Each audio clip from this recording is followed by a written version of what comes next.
نجم برنامج ستار اكاديمي المغربيه ابتسام تسكت احتفلت من ايام بالعاصمه اللبنانيه بيروت بتتويجها ملكه جمال ستار اكاديمي بحضور مجموعه كبيره من الفنانين والصحفيين العرب واللبنانيين. كاميرا على بود قابلت ابتسام في لقاء خاص وحصري وكلمناها عن التكريم ويا ترى ايه اهميته بالنسبه لها وعن الشيء اللي ميزها عن زميلاتها كان السبب الرئيسي في فوزها باللقب.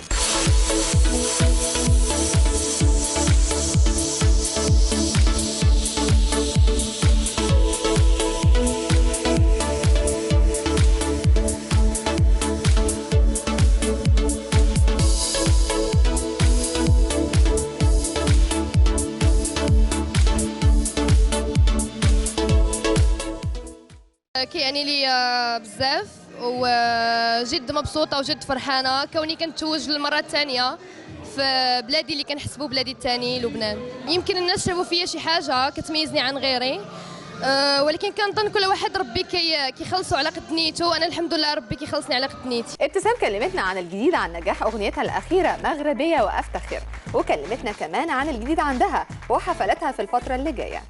طبعا الحمد لله وصلت للعالم العربي، حتى يعني ماشي غير البنت المغربيه، يعني البنت العربيه وصلتها الاغنيه وحسات بها. الحمد لله كانت اصداء ناجحه الحمد لله، والاغنيه ان شاء الله اللي مع الفنانه اسماء المنور مغربيه واللي مع توتون حتى هي مغربيه. ان شاء الله غنتواجد في المغرب لانه عندي تحضيرات الموازين وعندي تحضيرات اخرى اللي هي الاغاني ان شاء الله، فغنتواجد في المغرب. عندي تعاون مع الفنانه الكبيره اسماء المنور، هو مش تعاون، يعني هي اهداء كادو منها اغنيه، يعني كانت كتدعمني من خلال تواجدي في ستار اكاديمي، ومنين خرجت وعدت الجمهور انها تقدم لي اغنيه، فان شاء الله كنخدموا عليها. وكذلك مع فنان عالمي مغربي توتون، هو مغني، وان شاء الله غادي يكون اعمال ان شاء الله تعجب الجمهور. رغم ان ابتسام لسه بتبتدي مشوارها الفني الا انها بتحاول تتجه نحو العالميه مع الموزع المغربي العالمي رضوان. يا ترى ايه حقيقه الخبر ده؟ صراحه كنت كنتمنى نتعاون معاه، ولكن لحد الان ما جانيش خبر منه. كتير شبهوا ابتسام بالنجمه اللبنانيه هيفاء وهبي، يا ترى الشبه ده كان شيء سلبي ولا ايجابي بالنسبه لها؟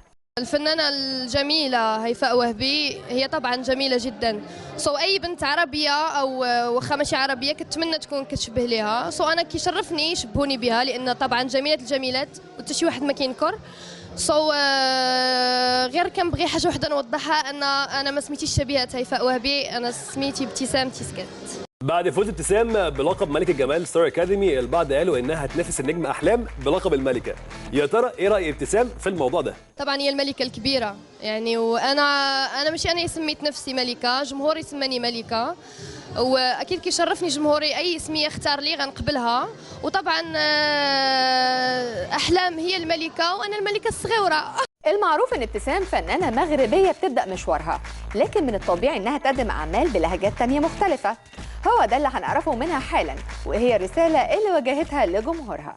طبعا اللهجه المصريه كتعجبني بزاف، وانا من النوع اللي كنميل للستيل رومانسي، يعني كي بيلبقوا يعني الكلمات المصريه على اغاني رومانسيه. اكيد وغنقدم ان شاء الله، غنحاول يعني انني نقدم جميع اللهجات، لانه جمهوري من الوطن العربي كان.